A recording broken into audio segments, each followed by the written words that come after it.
বাংলাদেশে কোনো সংকট তৈরি হলে যারা বাংলাদেশ থেকে পালিয়ে যায়, নিজের নেতা কর্মীকে শুদ্ধ রেখে বাংলাদেশ থেকে যারা পালিয়ে যায়, জীবন দেওয়ার জন্য প্রস্তুত হয় না, তারা কখনো দেশপ্রেমিক রাজনীতিবিদ হতে পারে না।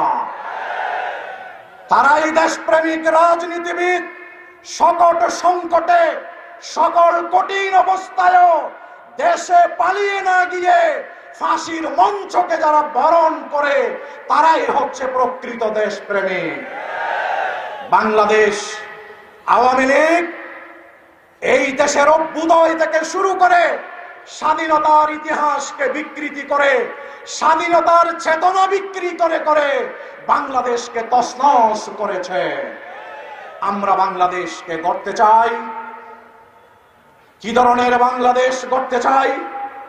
আমরা ওই ধরনের বাংলাদেশ গড়তে চাই যেখানে গণতন্ত্র থাকবে, যেখানে আইনের শাসন থাকবে, যেখানে নাগরিক অধিকার থাকবে, যেখানে শ্রমিক অধিকার থাকবে, যেখানে মানবিকতা থাকবে, যেখানে রাজনীতিতে দুর্বৃত্তায়নের নয় মেধার প্রতিযোগিতা হবে, সেই ধরনের বাংলাদেশ আমরা গড়ে তুলতে চাই।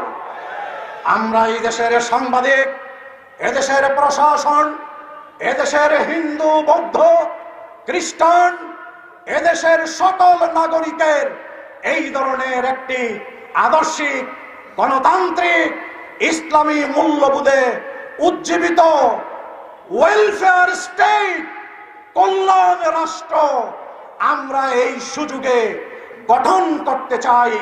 এই রাষ্ট্র গঠনে জামাত ইসলামী নেতৃত্ব দেবে। আমরা এই জামাত ইসলামীর সাথে, গণতান্ত্রিক শক্তির সাথে আমরা গোটা দেশবাসীকে সাথে পেতে চাই।